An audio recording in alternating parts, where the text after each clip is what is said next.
L'analyse comptable. Chapitre introductif.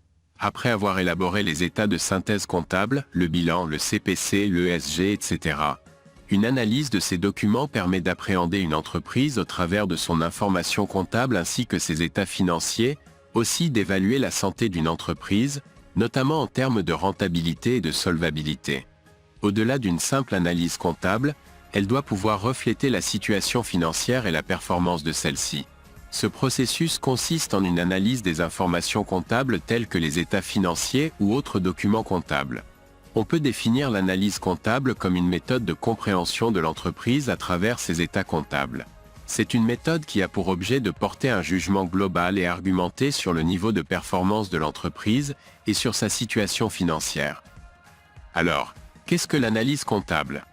C'est un ensemble de techniques qui permet de synthétiser et d'analyser d'un point de vue économique et financier les documents comptables, bilan et CPC, d'une entreprise qui sont établis selon des règles de la comptabilité générale et des règles fiscales.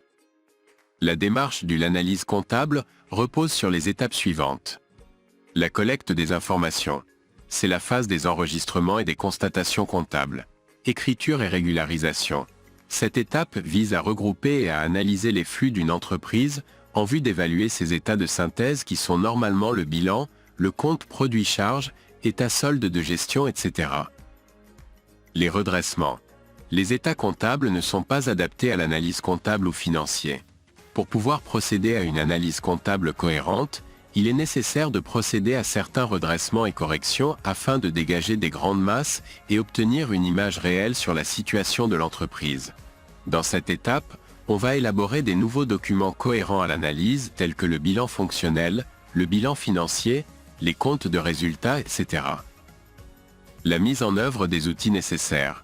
Pour mieux comprendre la situation financière et mettre en place des actions correctives en cas de difficulté, il est nécessaire de calculer quelques indicateurs chiffrés appelés ratios et agrégats.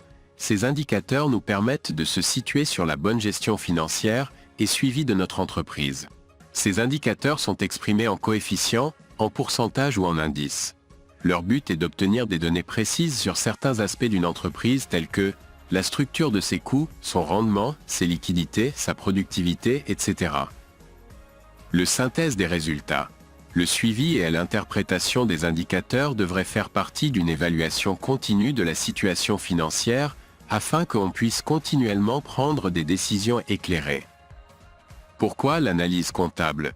L'analyse comptable a pour objet d'analyser la rentabilité, qui est un indicateur du rendement et de l'efficacité dans l'allocation des ressources et un moyen de rémunérer certains apporteurs de ressources, tels les actionnaires.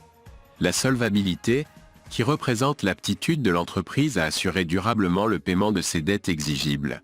La liquidité générale, intermédiaire et immédiate. Le risque financier, qui est lié principalement à l'endettement et la décision d'investissement. Quels sont les acteurs intéressés ? On cite principalement les gestionnaires. En tant qu'analystes internes, ils sont les mieux placés pour avoir une analyse aussi fine que possible en raison de la disponibilité de l'information. Les actionnaires ou les investisseurs. Ces derniers s'intéressent aux bénéfices potentiels et à la rémunération de leurs capitaux apportés. Ils s'intéressent également aux plus-values dégagées. Les prêteurs. Parmi les prêteurs, les banques viennent en tête. Toutefois, il y a d'autres prêteurs tels que les autres entreprises qui consentent des emprunts ou des avances ou qui vendent à crédit. Les salariés, ils sont les premiers intéressés par la situation de l'entreprise, car toute défaillance de cette dernière entraîne la perte de leur emploi. L'analyse comptable repose sur analyse de bilan, analyse de l'exploitation. L'analyse de bilan consiste à savoir qu'est-ce que le bilan financier, comment passer d'un bilan comptable à un bilan financier, comment présenter le bilan financier, comment analyser le bilan financier. L'analyse de l'exploitation consiste à savoir le reclassement des charges et produits, le tableau d'exploitation différentiel, qu'est-ce que le seuil de rentabilité, quels sont les ratios de gestion. Après avoir présenté cette introduction, on passe à expliquer dans les prochaines vidéos comment procéder une analyse comptable en commençant par l'analyse de bilan.